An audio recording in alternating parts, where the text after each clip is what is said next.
한 아버지가 두 아들과 함께 여행을 떠났습니다. 그리고 계곡에 이르러서 이제 아침 일찍이 도착을 하고 아들들에게 텐트를 칠 만한 자리를 찾아봐라 이렇게 이야기를 했어요.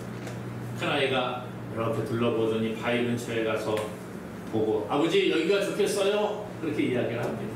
그랬더니 둘째가 하는 얘기가 안 되겠어요. 거기는 경사가 넘어져서 별로 좋지가 않아요. 그러면서 지가 막 또 찾으러 다니는 거예요. 둘째 아이가 소나무 밑을 이렇게 보니까 너무나도 자리가 좋아요. 그래서 아버지 여기가 좋겠어요? 그렇게 이야기를 합니다. 그랬더니 이번에는 큰아이가 이렇게 보더니 아니에요 아버지 거기는 송충이가 너무 많아서 안 좋은 것 같아요. 그래서 이제 더 나은 곳을 찾기 위해서 더 높은 자리로 점점 올라갑니다. 가서 보니까 물가에 자리가 또 하나 있습니다. 아버지 여기는 어떨까요? 그랬더니 또 다른 아이가 그러는 거예요. 아까 그 바위만도 못한데? 그래가지고 다시 또 짐을 확 챙겨가지고 그럼 그 바위로 한번 가보자. 그리고 내려왔어요. 내려왔더니 바위에도 이미 누가 자리를 잡고 있고 또 소나무 밑에도 누가 자리를 잡고 있고 갈 곳이 없어졌다라는 것입니다. 오늘 우리는 이렇게 선택의 기로에서 제대로 된 선택을 하지 못할 때가 많이 있습니다. 이걸 할까 저거를 할까 이러다가 선택하지 못하고 결국은 이도 저도 아닌 잘못된 선택을 하는 경우들을 가끔 보게 됩니다. 그런데 성경은 말하기를 하나님 아버지께서도 선택을 하시는데 하나님의 선택에는 후회가 없다 그렇게 말해주고 있다는 것이에요. 하나님의 선택은 잘못된 선택이 없는 줄로 믿습니다. 오늘 본문은 우리에게 하나님 아버지께서 우리와 함께 하심을 찬양을 해주고 있습니다. 하나님은 우리의 주 아버지가 계신다 이렇게 말하죠. 그러면서 그 하나님을 찬송합니다. 왜 하나님을 찬송합니까? 죄와 불순종으로 죽었던 우리를 살리기 위해 그 아들 예수 그리스도를 이 땅에 보내주시고 예수님이 십자가에서 죽으심으로 우리의 모든 죄값을 지불하시는 거예요. 그리고 사흘 만에 다시 살아나심으로 누구든지 그 예수 그리스도의 십자가를 믿는 자는 하나님의 자녀가 되게 하셨다는 것이죠. 그래서 바울은 자신이 하나님의 자녀가 되고 또 예수님을 믿는 하나님의 사람들이 하나님의 자녀가 되는 것을 기뻐하고 감사하고 찬양을 하고 있다는 것이에요. 하나님은 하나님의 백성들을 선택하시되 후회 없는 선택을 하십니다. 선택이 무엇입니까? 여러 개가 있는 것들 가운데에서 골라서 뽑는다 이런 의미를 가지고 있습니다. 그러므로 여러 사람들이 있는데 그 사람들 가운데에서 오늘 저와 여러분들을 골라 뽑으셨다는 거예요. 이것이 바로 하나님의 은혜요 복인 줄로 믿습니다. 그러므로 오늘 우리는요 내가 하나님께 선택받은 사람이다 이러한 확신이 있어야 하는 것입니다. 우리 같이 한번 인사해 보겠습니다. 당신은 선택받은 사람입니다 하고 한번 인사할까요? 당신은 선택받은 사람입니다. 당신은 선택받은 사람입니다. 이 중요한 거예요. 하나님께서는 오늘 우리를 선택하셨다는 거예요. 그런데 오늘 말씀해 보니까 창세 전에 그리스도 안에서 우리를 선택하셨다 이렇게 말해주고 있습니다. 한 여인이 있습니다. 아주 아름답고 젊은 여인이었어요. 젊을 때부터 숱하게 애정 공세를 받고 우리 한번 사귀어보자, 우리 좀 결혼합시다 이런 사람들이 참 많이 있었어요. 그런데 젊을 때에는 별로 빨리 시집가고 싶지 않은 거예요. 그래서 홀로 있는 것이 좋아서 그 사람들을 거절하고 혼자 살아갑니다. 그러다가 나이가 좀 점점 들어서 이제 결혼할 나이가 지나가게 되어버렸어요. 나이가 조금 있은 다음에 이제 혼자 살고 있으니까 어떤 사람이 물어봅니다. 당신은 이렇게 아름답고 또 훌륭하고 그렇게 아무 문제가 없는데 조건을 보면 참 좋은 조건인데 왜 결혼하지 아니하고 혼자 살고 있습니까? 그렇게 물어봤어요. 그러니까 저는 혼자 사는 게 좋아요. 그러면서 그런 얘기를 하다가 이런 얘기를 하는 거예요. 가문이 좋은 사람을 보면 재산이 없고, 재산이 많으면 인물이 좀 못나고, 인물이 좋으면 지혜가 좀 없고, 지혜가 있으면 재산이 없고, 인물이 좋고 지혜가 좋으면 나이가 너무 많아서 선택을 못하다가 이렇게 되었습니다. 그러더라는 거예요. 우리가 그런 경우들을 보지 않습니까? 그렇죠? 이거 따져보고 저거 따져보고 그러다가 이게 좋은가 저게 좋은가 하다가 이도 저도 놓치는 경우들을 종종 경험하게 된다는 것입니다. 세상에 많은 사람들은 조건을 보고 선택을 합니다. 뭐 우리가 대통령 선거, 국회의원 선거, 뭐 지방 선거 이렇게 할 때에 선택을 하잖아요. 선택. 그런데 뭘 보고 선택을 합니까? 뭐 방송사에서 이 개표 방송을 할 때 국민의 선택 그러면서 이렇게 쫙 시작을 하더라고요. 국민이 선택한 사람이 누구냐는 거예요. 여러분 대통령, 뭐 국회의원, 또 시장, 뭐 도지사, 뭐 구의원, 시의원 뭐 선택을 할 때에 무엇을 보고 선택합니까? 이 후보자의 공약을 보는 사람이 있습니다. 이 사람의 인물이 어떤가를 보는 사람이 있습니다. 이 사람이 어느 정당 소속인가 이것을 보는 사람이 있습니다. 이 사람 지역이 어디인가 그것을 보는 사람이 있습니다. 이 사람 학교를 어디에 나왔느냐 이런 거 보는 사람이 있어요. 조건을 보고 유권자들이 이 후보를 선택을 하게 되는 거예요. 그렇지 않습니까? 조건을 보지 않는 사람 아무도 없어요. 무조건적으로 찍는다 해도 나는 무조건 1번이야, 나는 무조건 2번이야, 나는 3번이야 찍는 거예요. 하다못해 1번이냐 2번이냐 3번이냐 4번이냐 보고 찍는다니까요. 이도 저도 아니면 아이고 나는 인물이 없으니까 나는 투표를 포기해. 이것도 하나의 선택이 될 수 있어요. 우리는요 조건을 보고 선택하는 데 익숙해져 있습니다. 그러므로 오늘 우리가 여러분 내세울 것이 뭐 있습니까 여러분? 나는 돈이 많습니다. 이런 거 내세우는 분 계세요? 저는 명예가 좀 있는 것 같아요. 이런 사람 있습니까? 저는 권력을 가지고 있습니다. 저는 아름다움이 있어요. 뭐 그런 얘기 합니까 여러분? 어떤 분이 그러더라고요. 나이가 60이 넘어가고 70이 되면 사람은 잘생겼건 못생겼건 똑같아진대요. 공부를 많이 했든지 적게 했든지 똑같아진대요.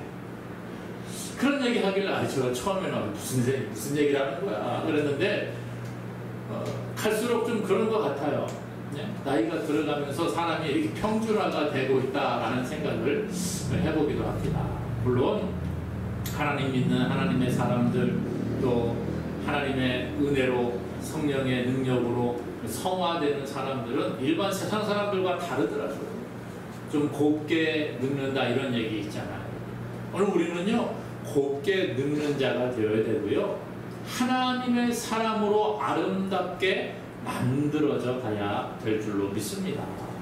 그런데 우리가 정말 뭐 다른 거 내세울 것이 없잖아요.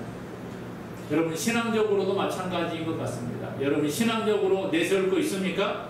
목사님 저는 주일 성수는 빠지지 않고 잘합니다. 주일날 한 번도 빠져본 적 없어요. 물론 그거 내세울 건 있을 것 같아요. 저는 새벽 기도를 한 번도 빠지지 않냐고 합니다. 그거 내세울 거 있겠지요? 저는 헌금을 많이 합니다. 그런 거 내세울 수 있을지 모르겠어요. 저는 봉사를 많이 합니다. 저는 전도합니다. 전도 왕이에요. 뭐 이런 거 내세울 수 있을지 모르겠습니다. 저는 다른 사람 누구보다도 제가 믿음이 제일 좋다고 생각을 합니다. 이런 거 내세울 수 있을지 모르겠어요. 그런데 우리의 비교의 대상이 누구입니까? 내가 믿음이 좋다? 누구랑 비교한 거예요? 목사하고 비교해서 저는 목사님보다 믿음이 좋습니다. 그럴까요? 물론 목사보다 믿음이 훨씬 좋은 분들이 많이 있습니다. 저는 전도왕입니다. 그렇게 말하는 분들 계시죠? 얼마나 전도를 많이 했길래 왕이라고 할까요? 수백 명, 수천 명 전도하는 분들도 계시는 거예요.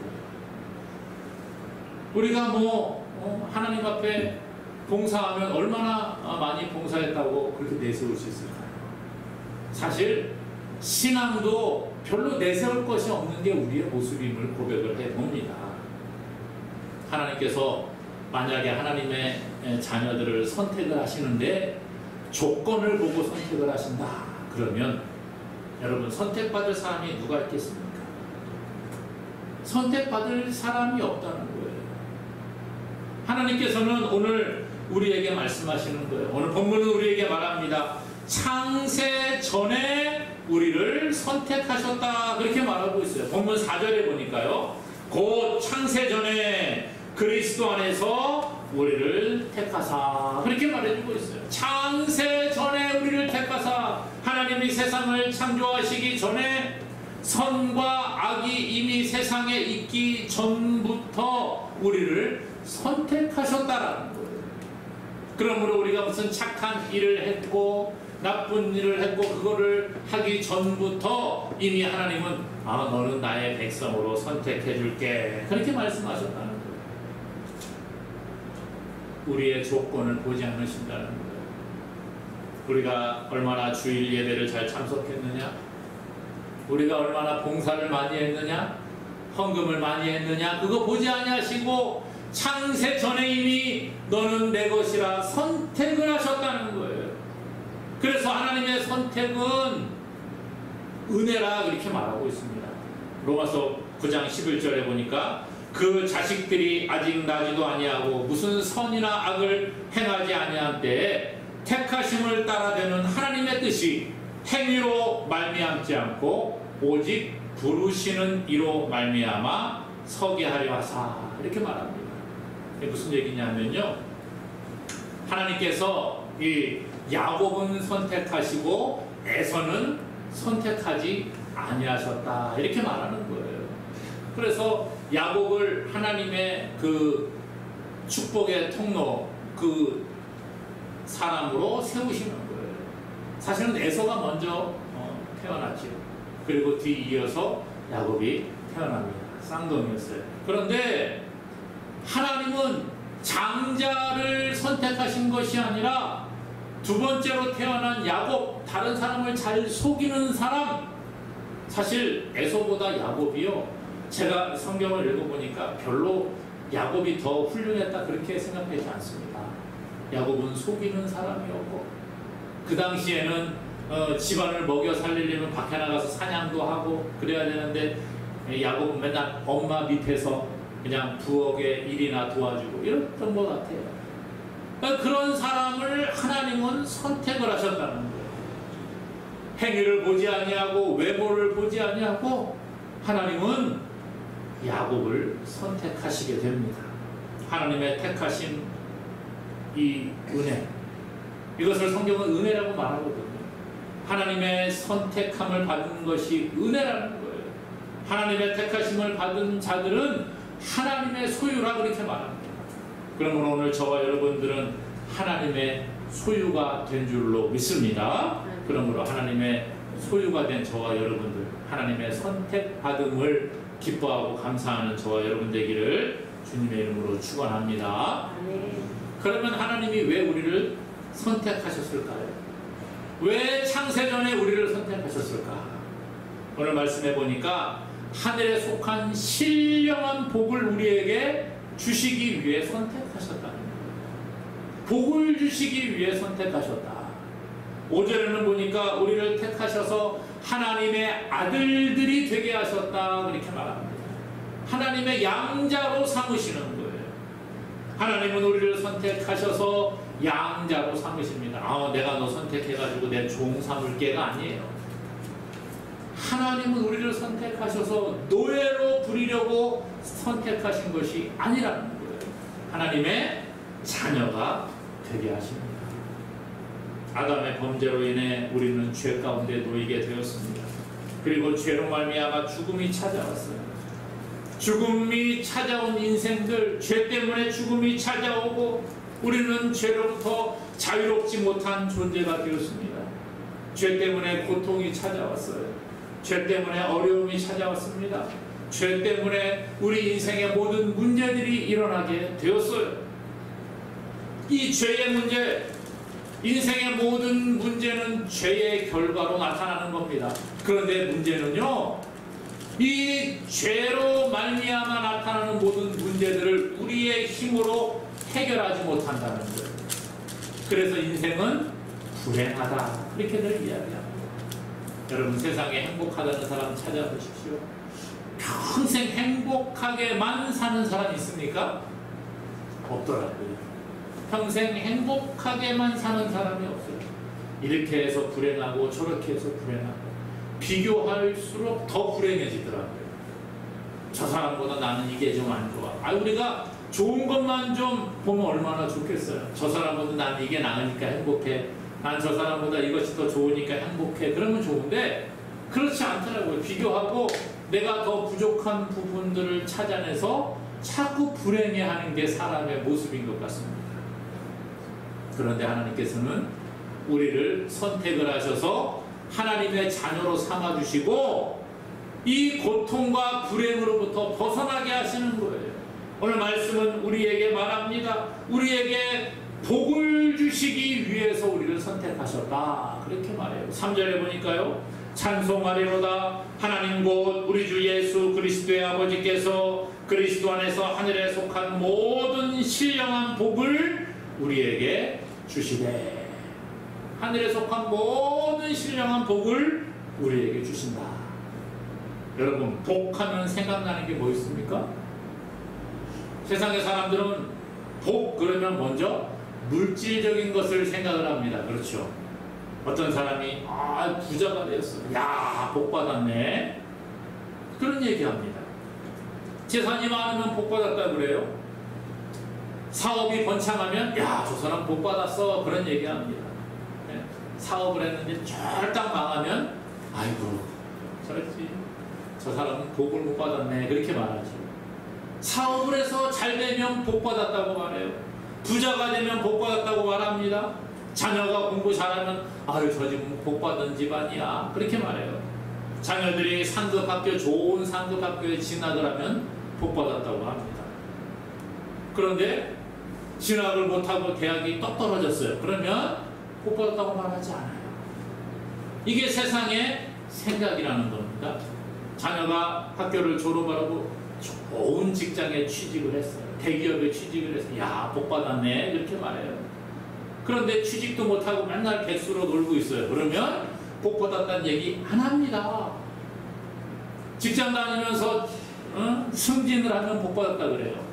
승진 못하고 만년 과장으로 있으면 복 받았다는 얘기 안 합니다. 과연 맞을까요?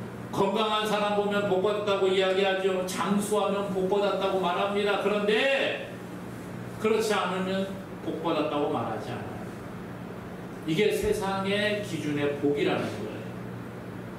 물론 성경은 이런 것들을 복이라고 말합니다. 신명기 28장 3절에서 6절까지 보게 되면 성읍에서도 복을 받고 들에서도 복을 받을 것이며 내 몸의 자녀와 내 토지의 소산과 내 짐승의 새끼와 소와 양의 새끼가 복을 받을 것이며 내 광주리와 떡반죽 그릇이 복을 받을 것이며 내가 들어가도 복을 받고 나가도 복을 받을 것이니라. 그러니까 세상 우리가 말하는 물질의 복, 건강의 복, 자녀가 잘 되는 복, 이런 복들을 성경은 이야기합니다.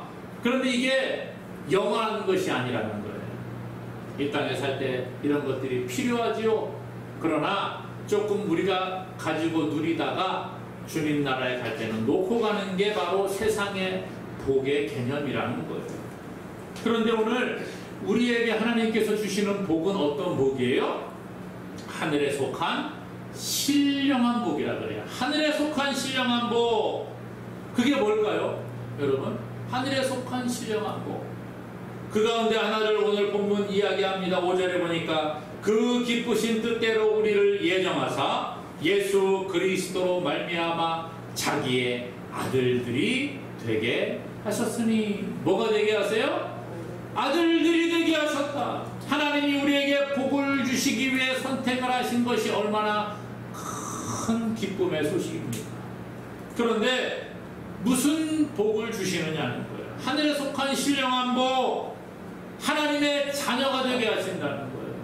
하나님의 자녀가 되게 하신다. 이 말은 바꾸어 말하면 천국 자녀가 되게 하시는 겁니다.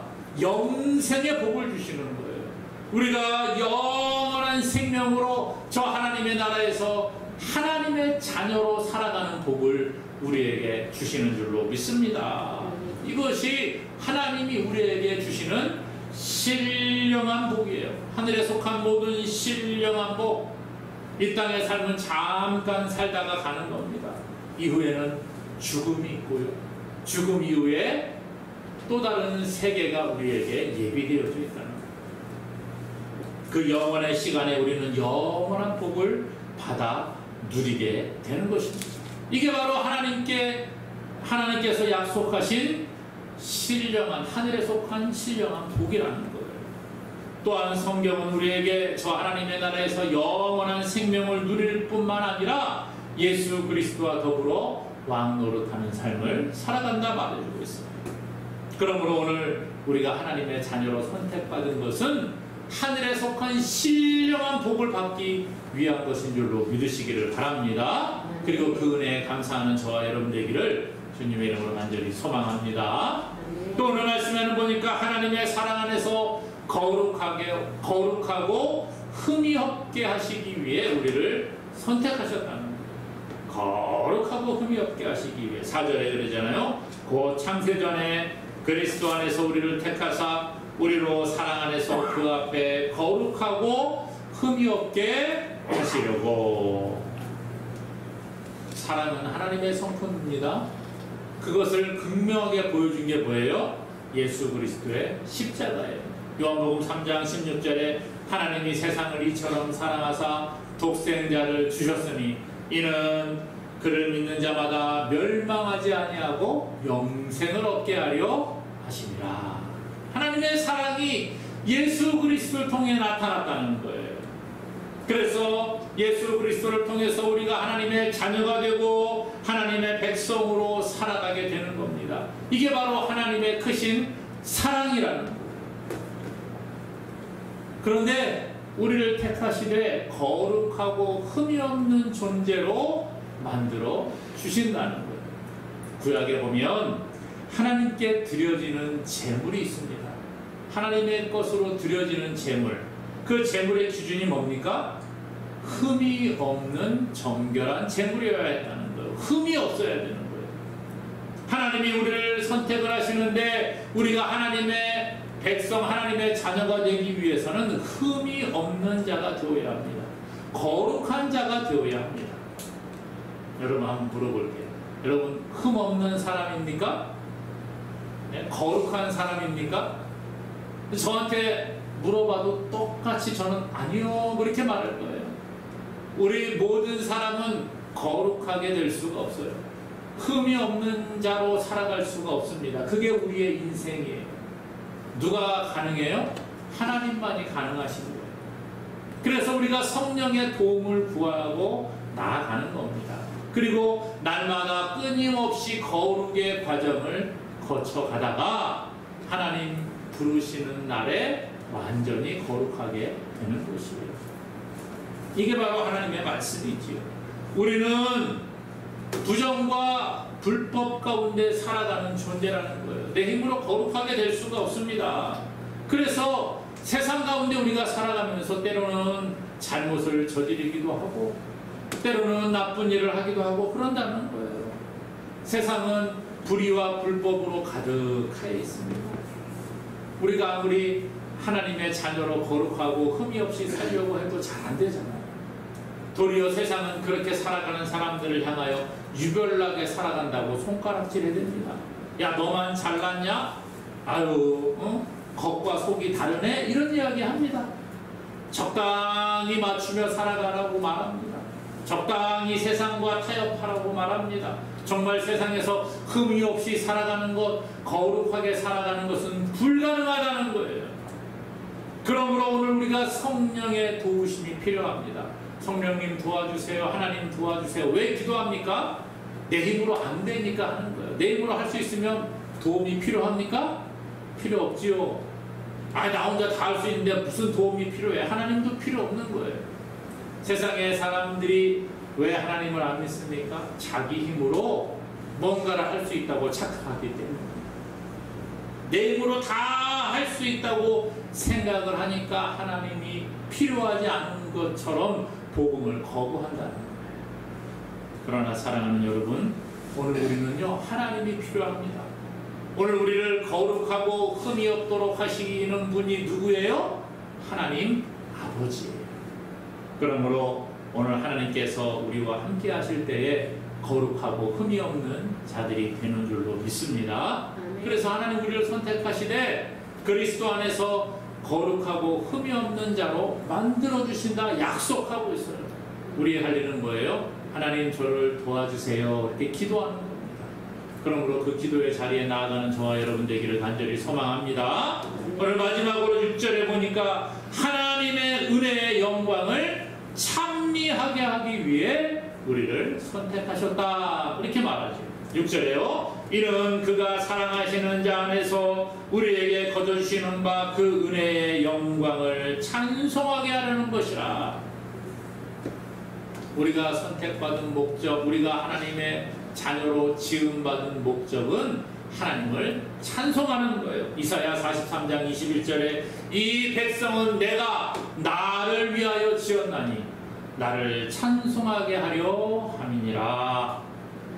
이 백성을 왜 지었어요? 하나님을 찬송하도록 하기 위해 지었다는 거예요. 그러므로 우리가 할 일은 뭐예요? 찬양하는 겁니다. 하나님을 찬양하는 겁니다. 우리의 삶을 통해 찬양하는 겁니다. 이 찬양이라고 하는 것, 찬송이라고 하는 것은 우리의 입술로만 찬송하는 것을 이야기하지 않습니다. 우리의 마음으로 하나님을 예배하고 찬양하고 우리의 삶 가운데에서 하나님을 찬양하기를 원하는 거예요. 너는 예수 그리스도의 향기라 그랬습니다. 우리가 세상에 그리스도의 향기를 드러내는 삶을 살아갈 때에 우리를 통해서 하나님이 높임받는 거예요. 우리의 삶 가운데 하나님을 높이는 찬양이 나오게 되는 것입니다. 그래서 예수님은 마태복음에서 그런 얘기 하시잖아요. 너희는 세상의 빛이라. 세상 앞에 너희 빛을 비춰서 너희 착한 행실을 보고 하늘에 계신 너희 아버지께 영광을 돌리게 하라. 이것이 하나님을 찬양하는 삶이 되는 줄로 믿습니다. 사랑하는 여러분, 우리의 삶에 찬양이 있습니까? 우리가 가요는 많이 불러도 하나님을 찬양하는 찬송은 잘 못 부를 때가 있어요. 세상 사람들은 높이면서 하나님을 높이지 못할 때가 있어요. 우리의 삶 가운데 하나님을 드러내지 못하는 삶을 살고 있다면 이 시간에 하나님께 도움을 구할 수 있기 바랍니다. 하나님, 저를 하나님의 자녀로 선택하셨으니 세상에서 하나님을 찬양하는 삶을 살게 도와주세요. 이렇게 기도함으로 우리의 삶에서 오직 하나님만 찬양하며 하나님께만 영광이 되는 저와 여러분 되기를 주님의 이름으로 간절히 축원합니다.